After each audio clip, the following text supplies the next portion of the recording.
Well, hello, this is Rob Hopkins here, and I'm really thrilled to have been asked to be part of this event. And what I want to talk to you about today is about imagination, which feels vital in the scope of everything else that you're going to be talking about today. The great Canadian activist and writer Naomi Klein once said, there are no non-radical solutions left. We've left it far, far, far too late for anything other than big, bold, radical ideas. The idea that we can just move forward in little tiny little steps, little tweaks to this and to that is really not appropriate anymore. This is a time for reimagining and rebuilding absolutely everything, because we are in the time of the climate and ecological emergency, and the cuts and the changes that we need to make are huge and profound. And we can either see that as being something terrible, or we can see that as a huge opportunity for imagination and for brilliance and for working together. And I think the thing with imagination is that if we are to create a world in which we can thrive and survive, we have to be able to imagine it first. And that capacity for being able to imagine the future in different ways, I think, is really declining very sharply in our culture. There was research that suggested that actually imagination and IQ rose together till the mid-1990s, at which point IQ kept rising. Imagination went into what they called a steady and persistent decline. And we have in many ways created a perfect storm of factors that are causing our shared collective imagination to shrink. We know that anxiety and stress and trauma cause the part of our brain where imagination fires from to shrink, to visibly shrink. We know that systemic racism and colonization and social exclusion, and the wider the gap of inequality gets, our imagination shrinks. We know that if our basic needs for food and shelter and security aren't met, it's very hard to live an imaginative life. In many ways, you could argue that imagination is a function of privilege, and this is a time when we absolutely need to be building our collective imaginative muscle so that we are in a position to do the work that we need to do. So I want to talk to you today about two words which I think are the two most important words in our language in 2020, which are what if. And I want to start by telling you a little story. So just before the lockdown, I was invited to Germany, near Munich, by an international company who make outdoor clothing and who are widely hailed as being one of the most sustainable companies in the world. They do much that is amazing. But they invited me because they were having taking their team away to think about, yes, we might be very sustainable, but do we act in everything that we do as if this was a climate and ecological emergency? No, absolutely, we don't. So I did a workshop with them on the evening, and the next morning we did an exercise we called the Walk of What If. The idea with the Walk of What If was that we had an overarching what if question, which was, what if this company, in everything that it did, acted as if this were a climate and ecological emergency? So the invitation was to go for a walk and to come up with their own what-if questions within that. That was the framing for their questioning. But I said there are two rules. Only two, but they're really important. The first one is that you should not be constrained by current thinking. So don't think, oh, but will this fit in with our current budget plans? Will this fit in with our 5-year development strategy? No, none of that. Clean slate, big ideas. The second one was that when somebody asks a what-if question, nobody is allowed to respond by saying yes, but. Yes, but is banned, not allowed anymore. Yes, and. You can only respond by saying yes, and, which was something I learned from studying improvisational theatre. The idea that somebody will suggest something and then someone else has to say yes, and to build on that. Hey, we could go to Paris. Yes, and I could wear my nice hat. Yes, and when we get there, we could go up the Eiffel Tower with your hat and we could fly your hat off the top. You know, you build off each other in that way. So they went out for an hour. They came back after an hour in a kind of an altered state of consciousness. It was quite amazing, with loads and loads and loads of what-if questions.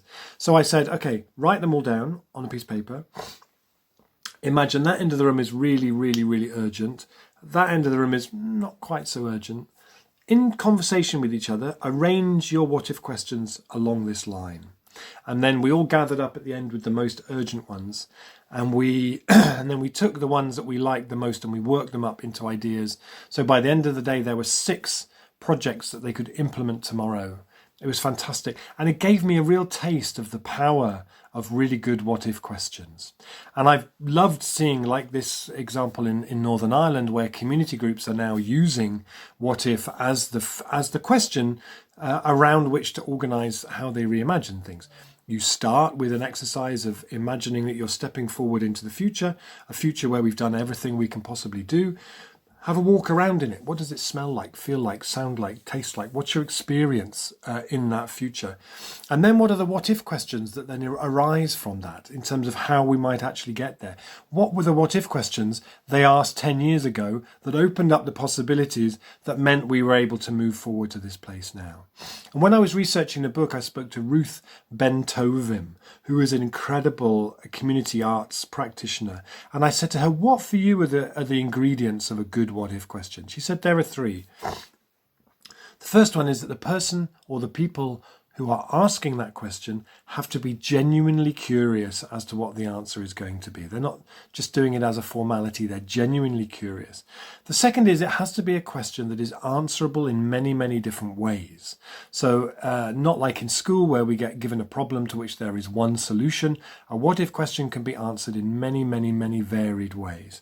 And the third one is that it should offer a kind of a moment of pause, and that within the question is the opportunity to see things in a different way, to give people a glimpse of something different that they could step into. So within the question is that kind of taste of possibility. And when I run workshops like this one and we get people to work together and to do that visioning and come up with questions, the what if questions that emerge from that are often just extraordinary and really, really powerful. And one of my favourite examples from the transition movement is from Liège in Belgium, where Liège en Transition 5 or 6 years ago came up with a what-if question. They said, what if in a generation's time, the majority of food eaten in Liège came from the land closest to Liège? Beautiful. So there's a kind of a vision within that question of that being the case. So I went to an event they ran where they invited chefs and farmers and baristas and all kinds of different people who cared about food. 4 years later, I went back, and in that time they had started 25 new cooperatives. They'd raised €5 million of investment from local people, not from banks, in making those all a reality. They had a farm, 2 vineyards, a brewery, 4 shops in the centre of the city, a local currency. It's now the vehicle that is working with the municipality to reimagine how the hospitals, the schools, universities feed themselves. I met the mayor of the city who said, we used to say we wanted to be a smart city. Now we want to be a transition city. This is now the story of our city. It was amazing to see this kind of reimagining of the food economy of a city. For me, it was really emotional. As someone who has spent the last 12, 13 years with the transition movement, with this vision in my head of how the future could be, trying to inspire people with it, to go to Liège and it exists. I'm having my lunch in it. I'm meeting people who are employed by it. It was just magical.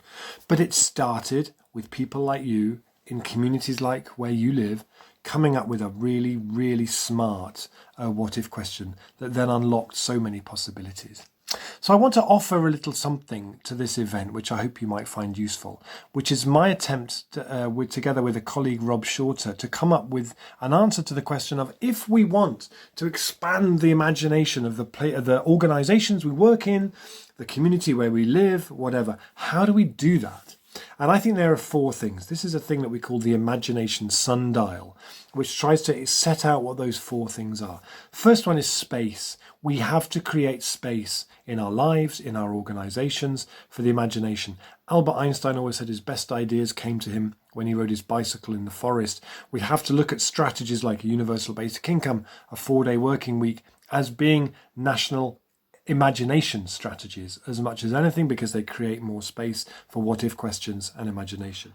So the second one is place. And by place, I mean places that we visit that are either permanent or ephemeral or that move around or whatever, that we go to and that give us a different experience that mean that afterwards we look at the world in a very different place.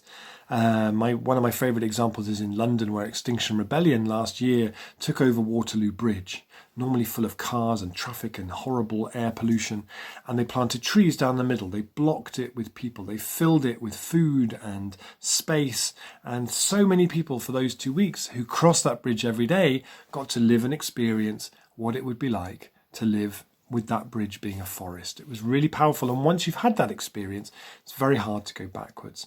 The third one is practices, things we do together which expand our imagination, the ability to ask really good what if questions is one of those, and the transition movement is full of things like that.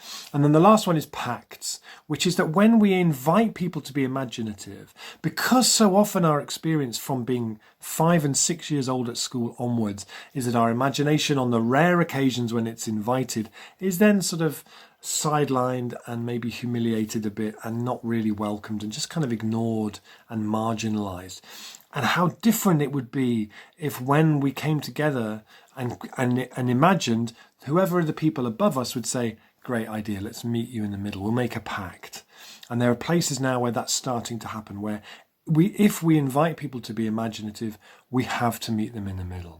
So that's the sundial, which I'd love to hear if it's something that you find useful as a tool for how we expand this. And the last thing I want to share with you is this. And I don't show you this as a graph, I show you this as a story, because it's really important for pulling together what I've been talking about. In 2020, we stand on top of this mountain, and we have views more spectacular than anyone has ever had before. And beneath our feet is more carbon, more debt, more inequality, more anxiety, more plastic than anyone has ever stood on top of before. And the guides at our side, who know this mountain really well, are saying, we need to get down off this mountain really, really quickly. Look, there's a storm coming in. For some people, that's enough. That's enough to make us go, okay, all right then, let's go down. It doesn't work for a lot of people.